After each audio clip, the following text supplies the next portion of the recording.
Assalamualaikum warahmatullahi wabarakatuh. Nama saya Rasfun Marinho dari kelas 11 3. Kali ini aku akan membahas soal buku pertunjukan terhebat di muka bumi karya Richard Dawkins.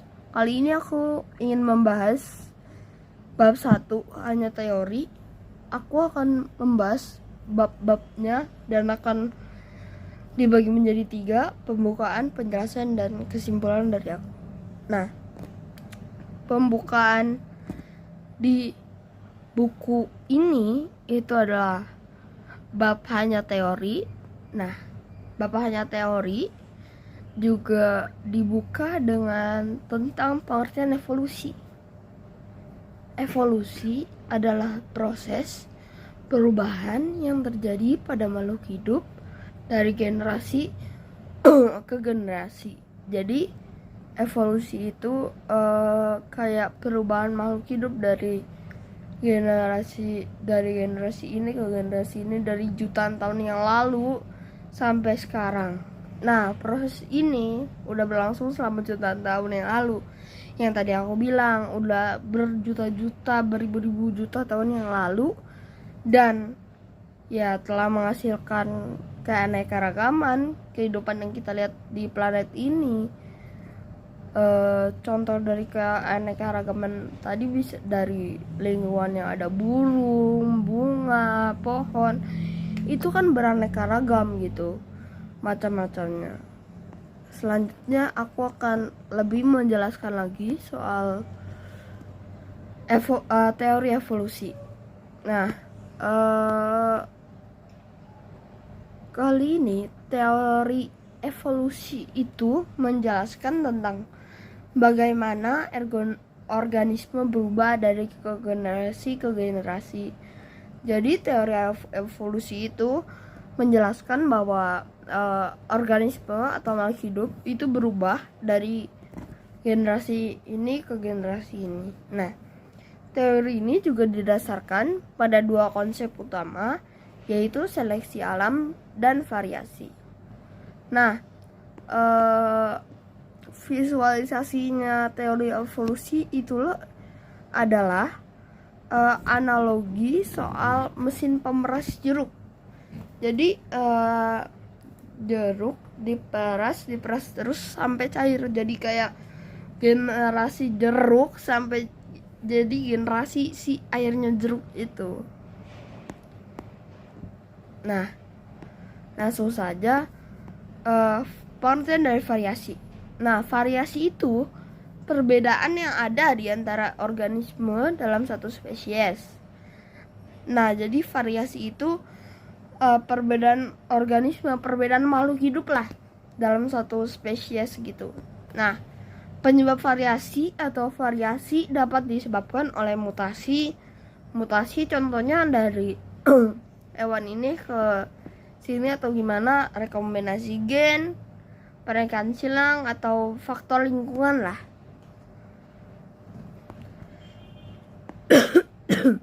Contohnya seperti burung dengan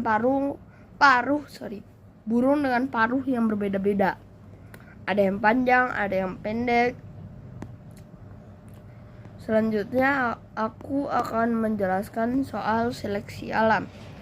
Seleksi alam adalah proses di mana organisme yang lebih baik beradaptasi dengan lingkungannya, memiliki peluang lebih besar untuk bertahan hidup dan menghasilkan keturunan.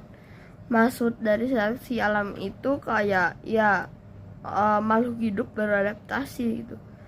Contohnya makhluk hidup yang lebih baik beradaptasi dengan lingkungannya. Selanjutnya aku akan memberikan kesimpulan di bab 1 ini. Evolusi adalah teori yang paling penting nih untuk kita pahami. Teori ini dapat membantu kita memahami keanekaragaman kehidupan di planet ini. Jadi evolusi ini membantu kita banget karena kan manusia as hewan itu kan bisa terus menerus berevolusi gitu. artinya terus berkembang dari generasi ke generasi. Jadi menurut aku juga teori evolusi ini sangat membantu banget kita lah. Selanjutnya aku akan membahas soal anjing, sapi, dan kubis. Maksud dari hewan-hewan ini apa sih? Nah, aku akan buka dengan seperti anjing, sapi, dan kuda. Hewan ini tuh emang berbeda banget kan satu sama lain ya, walaupun mereka sama-sama hewan tapi satu sama lain berbeda antara lingkungan sapi, dan lingkungan kuda, tempat tinggalnya, apanya tetap berbeda. Tetapi mereka memiliki satu kesamaan, mereka semua adalah hasil dari seleksi alam. Nah, walaupun lingkungannya berbeda, makanannya berbeda, tapi anjing, sapi, dan kuda itu mempunyai hasil yang kesamaan.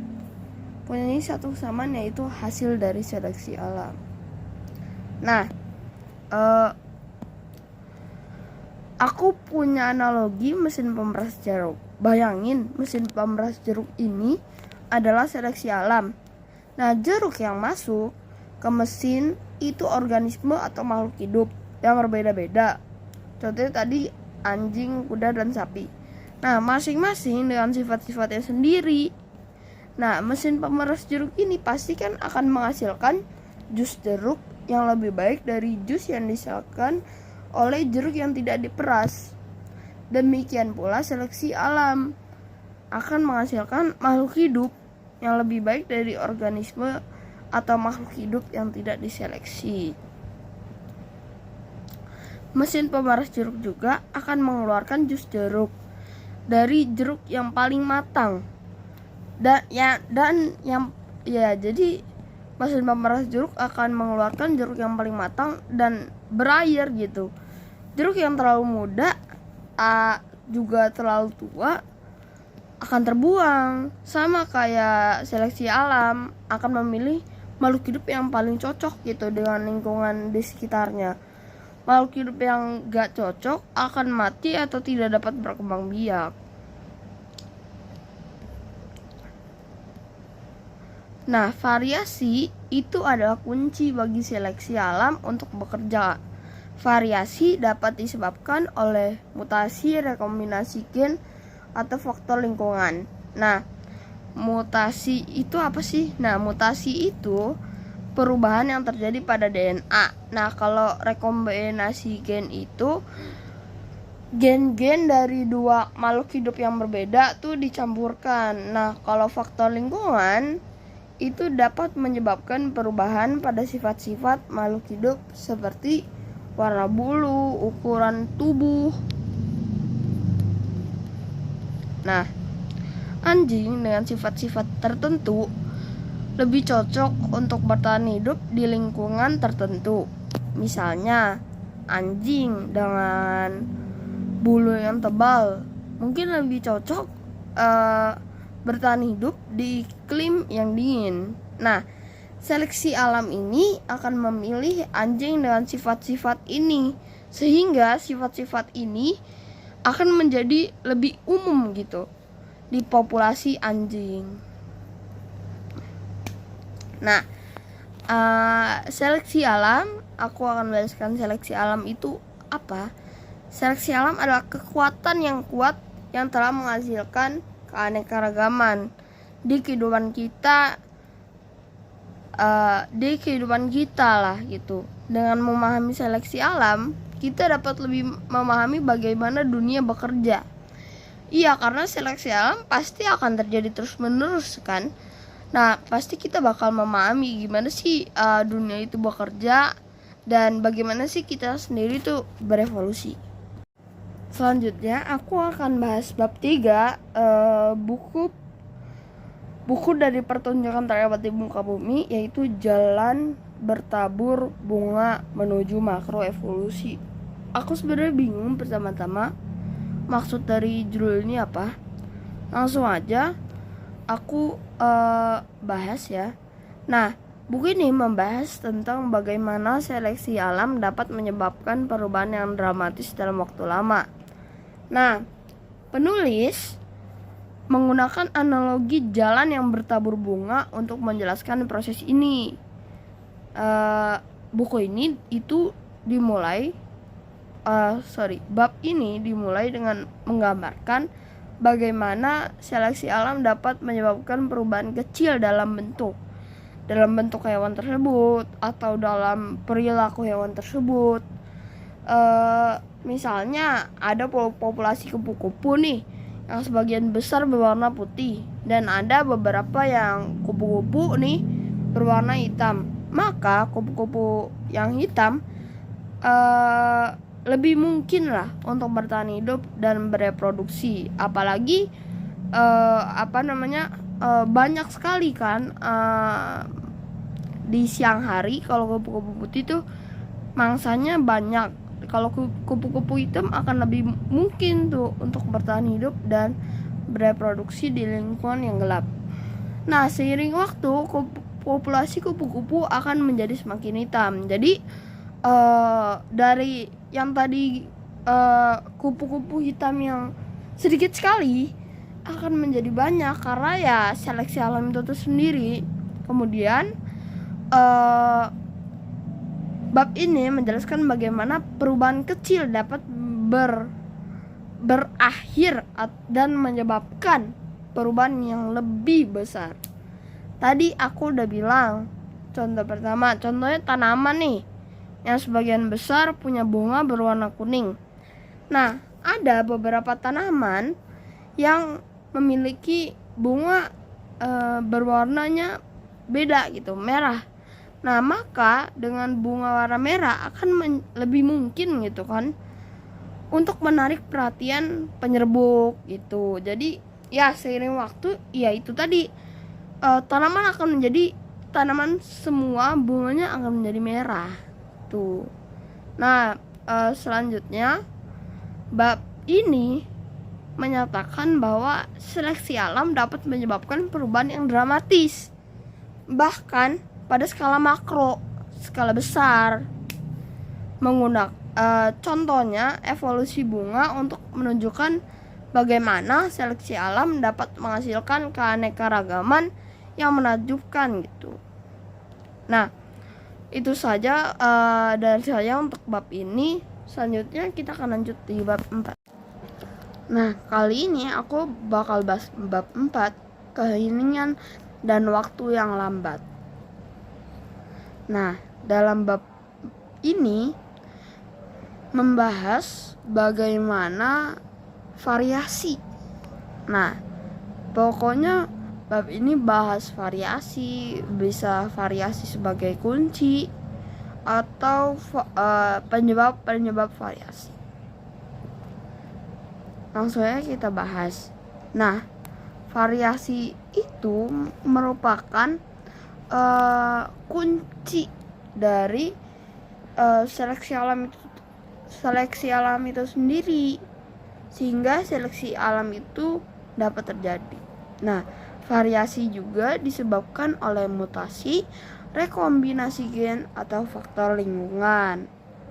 Mutasi itu apa sih? Mutasi itu perubahan yang terjadi pada DNA. Nah, mutasi juga dapat terjadi secara spontan atau tiba-tiba, atau disebabkan oleh faktor lingkungan seperti radiasi. Mutasi dapat menyebabkan perubahan pada sifat-sifat makhluk hidup itu sendiri, baik yang menguntungkan maupun yang merugikan. Nah, rekombinasi gen itu apa? Rekombinasi gen itu adalah pertukaran materi genetik antar dua kromosom. Nah, rekombinasi gen ini dapat terjadi secara alami atau disebabkan oleh faktor lingkungan seperti radiasi lagi. Rekombinasi gen itu dapat menciptakan kombinasi gen baru yang dapat menghasilkan sifat-sifat baru. Nah, faktor yang terakhir itu faktor lingkungan. faktor lingkungan dapat menyebabkan perubahan pada sifat-sifat makhluk hidup, baik bersifat yang sementara maupun sifatnya permanen. Perubahan yang bersifat sementara itu dapat hilang ketika faktor lingkungannya yang menyebabkan hilang. Perubahan yang bersifat permanen dapat diturunkan ke generasi selanjutnya. Nah, penulis menekankan bahwa variasi merupakan proses yang lambat dan bertahap. Jadi, menurut penulis, variasi itu prosesnya lambat dan bertahap, satu. Nah, variasi yang menguntungkan mungkin tidak muncul selama ribuan bahkan jutaan tahun, namun dengan waktu yang cukup. Nah, variasi yang menguntungkan dapat terakumulasi dan menyebabkan perubahan yang signifikan pada organisme.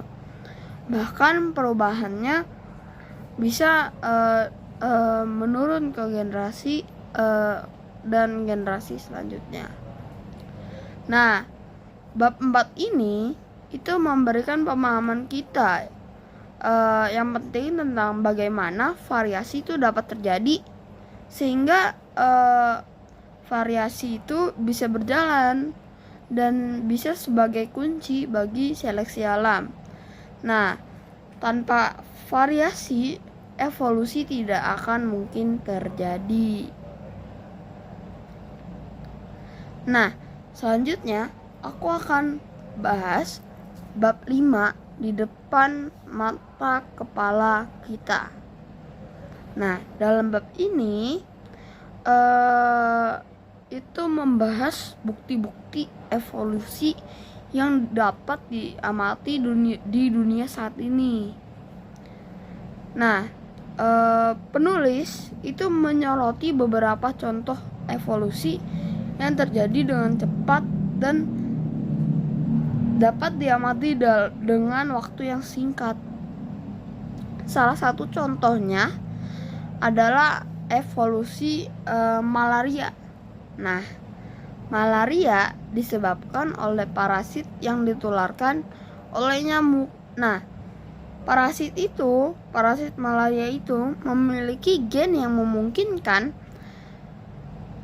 memungkinkannya untuk menghindari obat anti malaria. Wow. Nah, gen ini muncul secara spontan atau tiba-tiba dan menyebar dengan cepat di populasi malaria.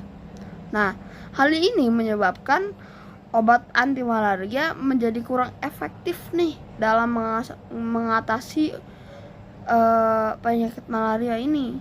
Nah, contoh yang lain itu adalah evolusi bakteri.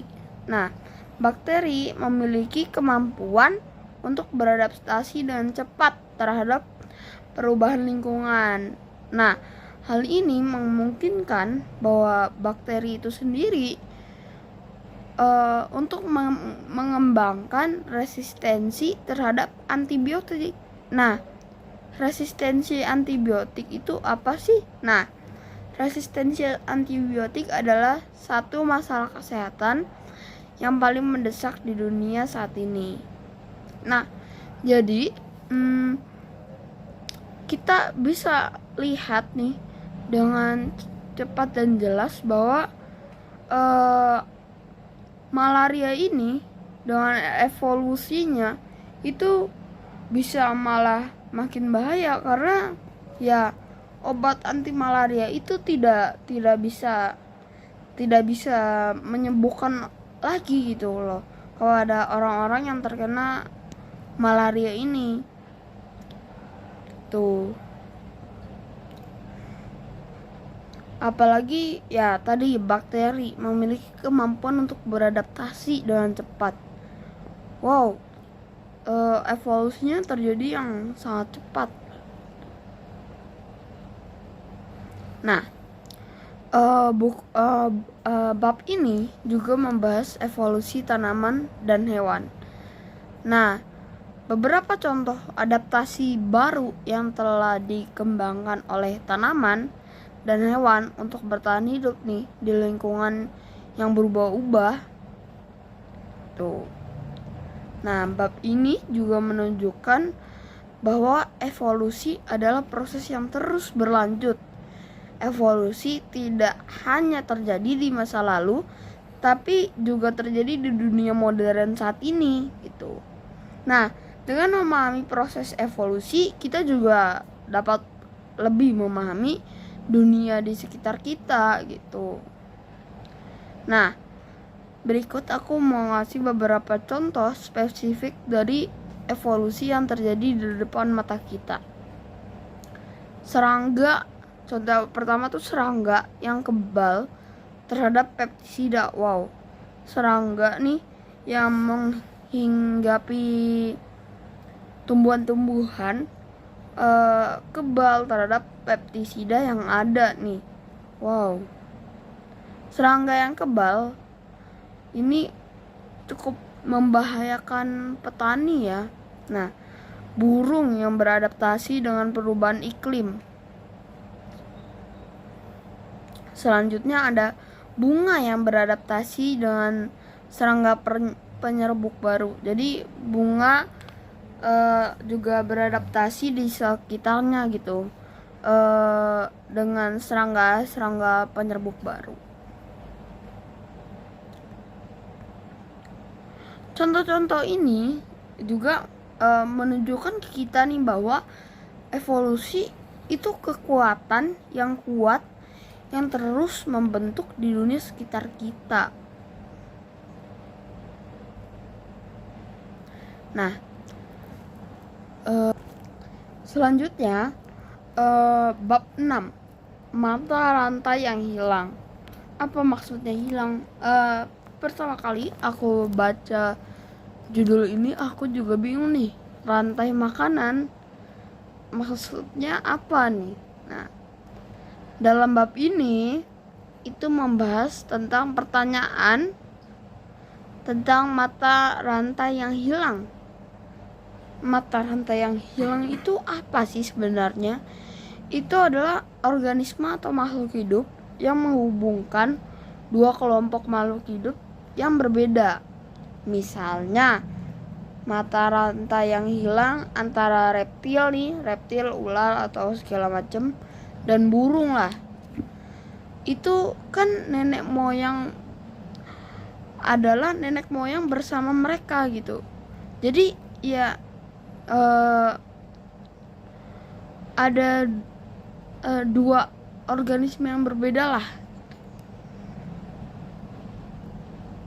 Nah, penulis berpendapat bahwa konsep mata rantai yang hilang itu gak tepat.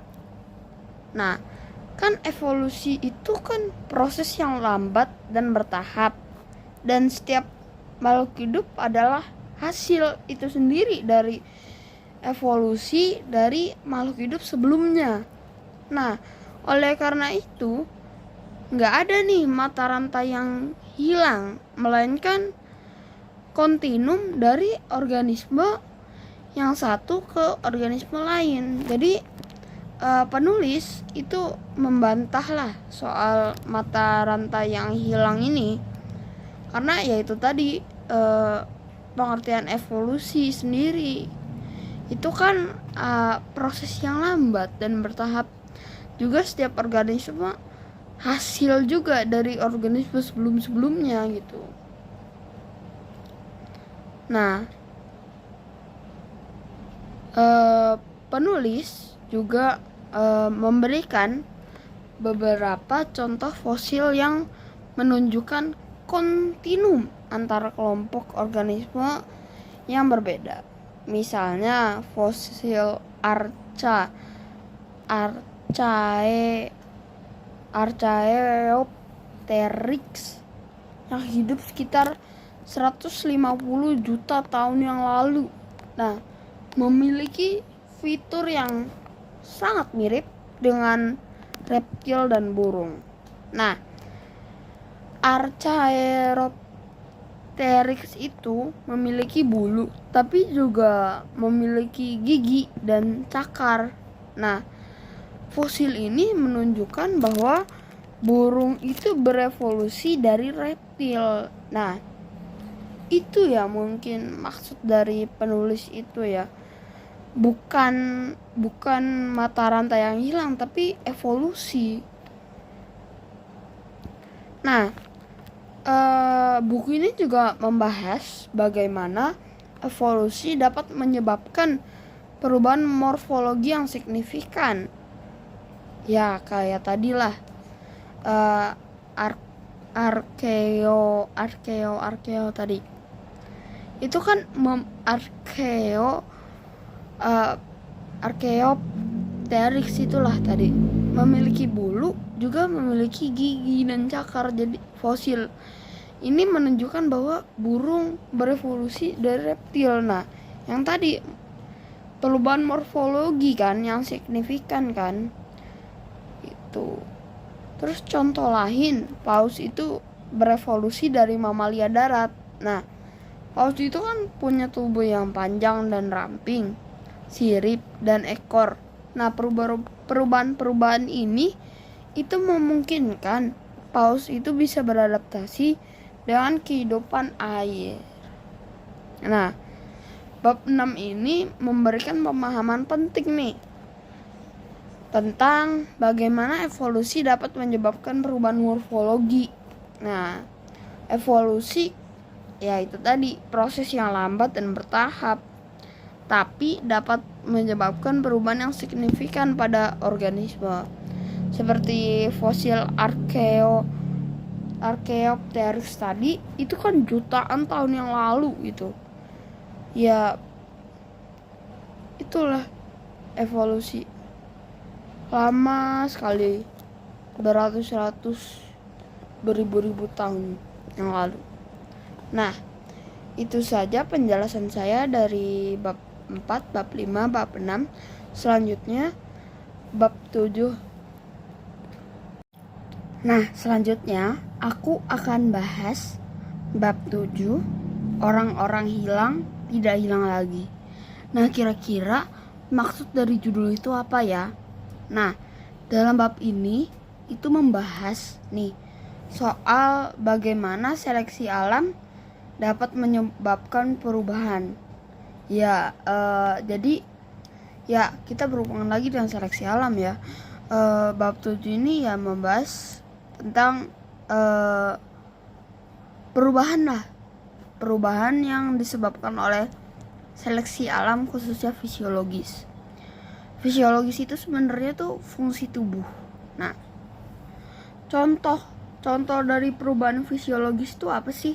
Nah, contoh yang telah terjadi pada berbagai organisme, termasuk manusia atau hewan,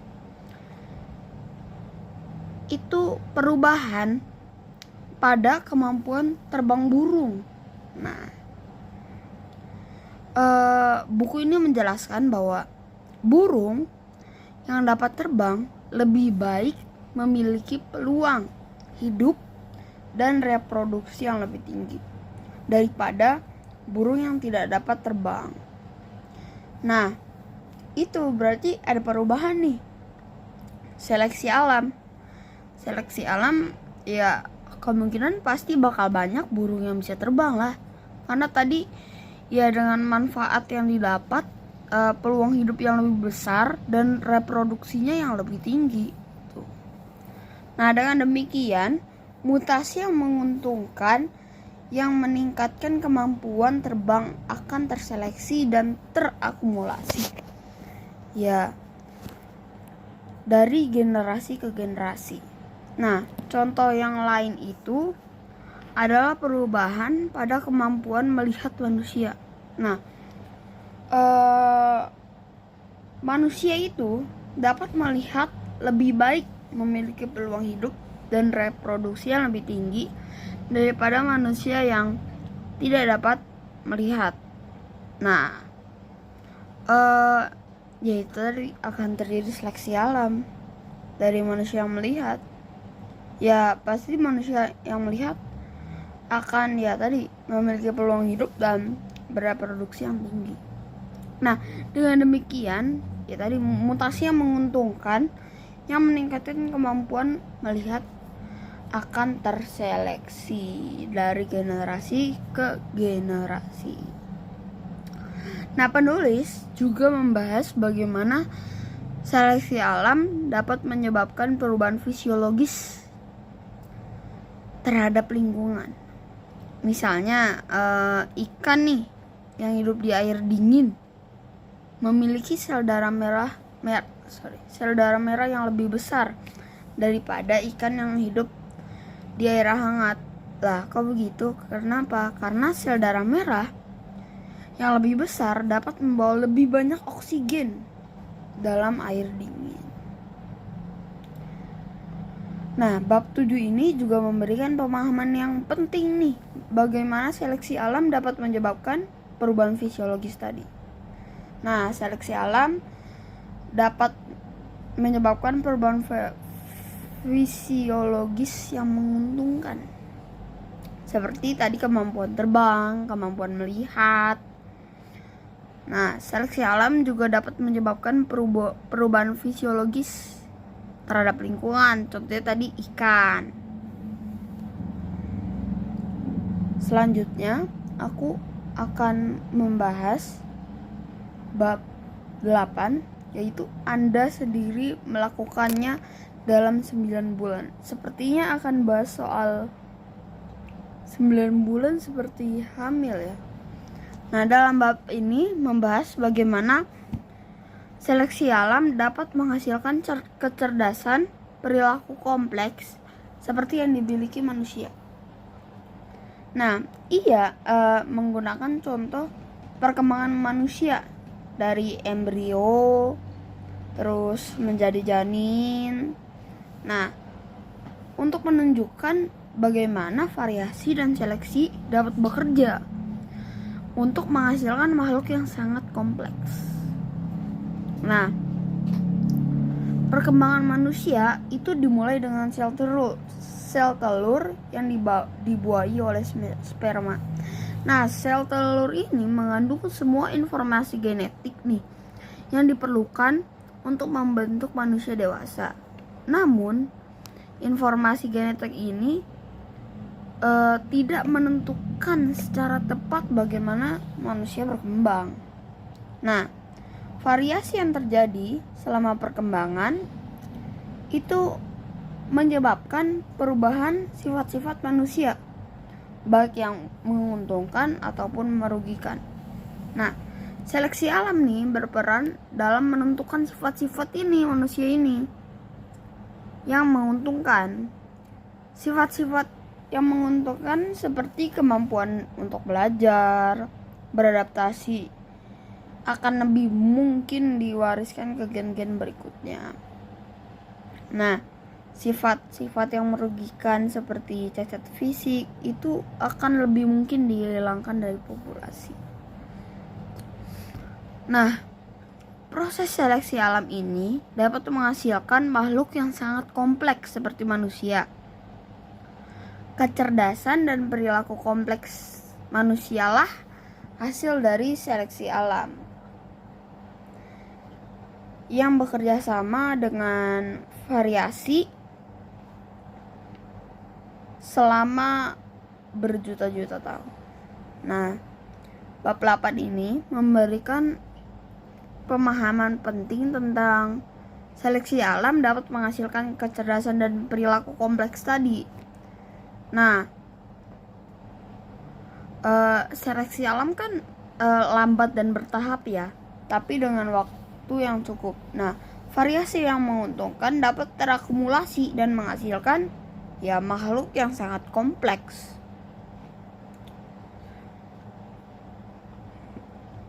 Terus juga perkembangan manusia tuh proses kompleks yang melibatkan banyak faktor, termasuk ya gen, faktor lingkungan hidup. Nah, selanjutnya kita akan membahas Bab 9, Bahtera Benua-benua. Nah, dalam bab ini itu membahas tentang teori lempeng tektonik yang menjelaskan benua-benua bergerak di atas permukaan bumi. Nah, teori ini nih memberikan penjelasan yang konsisten dengan bukti-bukti geologis. Contoh bukti geologis itu apa? Contohnya fosil, pola geologis, dan data magnetik. Nah, teori lempeng tektonik ini menyatakan bahwa bumi itu terdiri dari beberapa lempeng tektonik yang saling bergerak. Nah, lempeng-lempeng ini nih bergerak di atas lapisan fluida di bawahnya yang disebut astenosfer. Nah, gerakan lempeng tektonik ini menyebabkan berbagai peristiwa geologis. Contohnya ya udah tahu sendiri lah, seperti gempa bumi, gunung berapi. Nah, pembentukan pegunungan ini termasuk penyebab dari gerakan lempeng-lempeng tektonik itu. Nah, bukti lempeng tektonik berasal dari berbagai bidang. Nah, contoh bidangnya adalah geologi, paleontologi, dan magnetisme. Geologi, bukti geologis menunjukkan bahwa benua-benua pernah menyatu menjadi satu daratan yang disebut Pangea. Nah, Pangea mulai terpecah belah sekitar 200 juta tahun yang lalu. Nah, lanjut ke paleontologi. Nah, bukti paleontologi ini menunjukkan bahwa hewan dan tumbuhan hidup di berbagai benua saat ini memiliki kesamaan. Wow. Hal ini menunjukkan bahwa benua-benua tersebut berarti pernah menyatu gitu dengan hewan dan tumbuhan dari berbagai benua memiliki kesamaan. Magnetisme. Nah, bukti ini tuh merujuk pada pola magnet bumi yang pernah terbalik berkali-kali. Nah, pola magnet bumi ini tersimpan di batuan. Nah, pola magnet batuan di benua-benua yang berbeda menunjukkan bahwa benua-benua tersebut pernah menyatu. Nah, jadi teori lempeng tektonik ini adalah teori yang sangat penting nih dalam geologi. Teori ini juga memberikan penjelasan yang konsisten dengan bukti yang telah banyak banget dari geologi, magnetisme, dan telah membantu kita memahami sejarah bumi dan perubahan yang terjadi di permukaan bumi. Selanjutnya kita akan bahas bab 10, bab 11, bab 12, dan bab 13. Selanjutnya aku akan membahas bab 10, pohon kekerabatan sepupu. Kira-kira maksud pohonnya ini apa ya? Oke. Dalam bab ini itu membahas tentang pohon kekerabatan sepupu. Nah, pohon kekerabatan itu merupakan diagram yang menunjukkan hubungan kekerabatan antara makhluk hidup atau organisme. Nah, pohon kekerabatan ini digunakan untuk menggambarkan bagaimana makhluk hidup yang berbeda-beda berevolusi dari nenek moyang yang sama. Nah, bab ini dimulai dengan bagaimana pohon kekerabatan dapat digunakan untuk menunjukkan hubungan kekerabatan antara manusia dan primata lainnya. Dia menunjukkan bahwa manusia dan simpanse berbagi sekitar 98% DNA mereka. Nah, ini menunjukkan bahwa manusia dan simpanse memiliki nenek moyang yang sama, yang hidup 7 juta tahun yang lalu. Wow, lama sekali. Nah, buku ini kemudian bab ini kemudian membahas bagaimana pohon kekerabatan dapat digunakan untuk menggambarkan hubungan kekerabatan antar spesies yang lebih jauh. Contohnya, semua burung berasal dari nenek moyang yang sama, yang hidup sekitar 150 juta tahun yang lalu. Nah, jadi kita udah punya 2 contoh. Pertama, manusia dan simpanse. Kedua, burung, yang semua burung mempunyai nenek moyang yang sama. Nah, penulis menekankan bahwa pohon kekerabatan ini merupakan bukti kuat evolusi. Iyalah, kita tahu dari contohnya burung aja lah, pastinya memiliki evolusi yang 150 juta tahun yang lalu. Pohon kekerabatan ini menunjukkan bahwa semua makhluk hidup di planet ini berasal dari nenek moyang yang sama. Iya, karena itu tadi, evolusi tadi, pohon kekerabatan ini menjadi bukti. Nah, bab 10 ini memberikan pemahaman penting tentang pohon kekerabatan. Nah, pohon kekerabatan itu apa sih? Pohon kekerabatan adalah alat yang berharga untuk memahami bagaimana organisme berevolusi. Jadi itu ya, pohon kekerabatan. Selanjutnya, bab 11. Wow, sejarah tertulis di sekujur tubuh kita. Apakah di gigi kita ada sejarah? Apakah di mata kita ada sejarah? Kita lihat. Nah, dalam bab ini membahas tentang bukti evolusi yang dapat ditemukan nih di tubuh kita. Nah, contoh untuk menunjukkan bagaimana fitur-fitur tubuh kita merupakan hasil dari adaptasi terhadap lingkungan selama jutaan atau ribuan tahun yang lalu.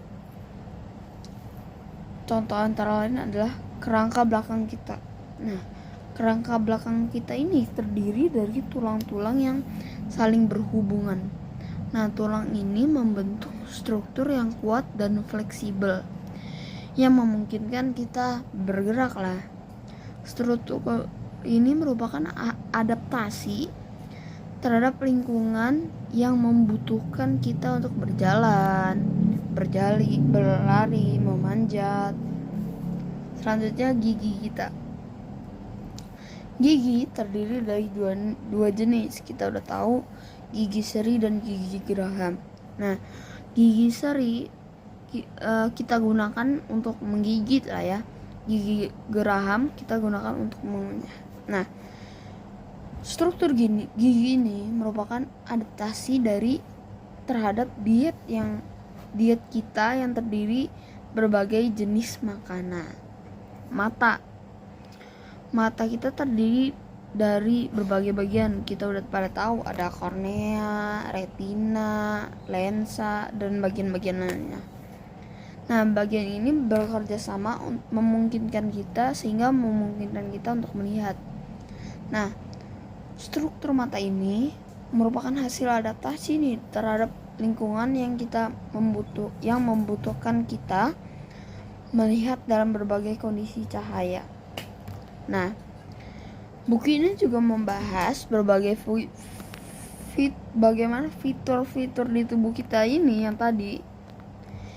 yang tidak sempurna merupakan bukti dari evolusi.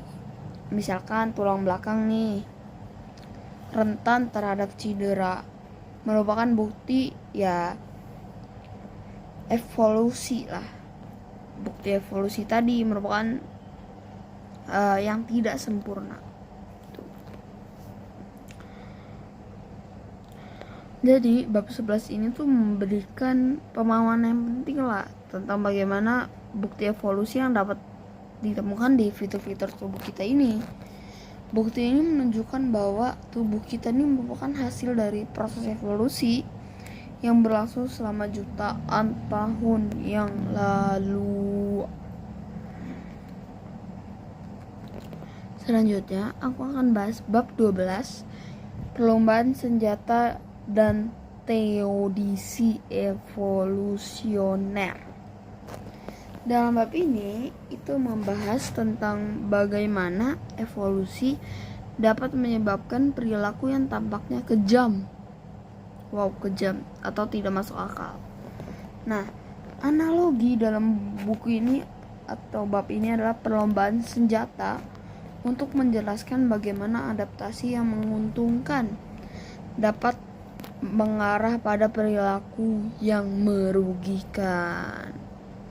Nah, perlombaan senjata itu berarti situasi di mana dua lebih makhluk hidup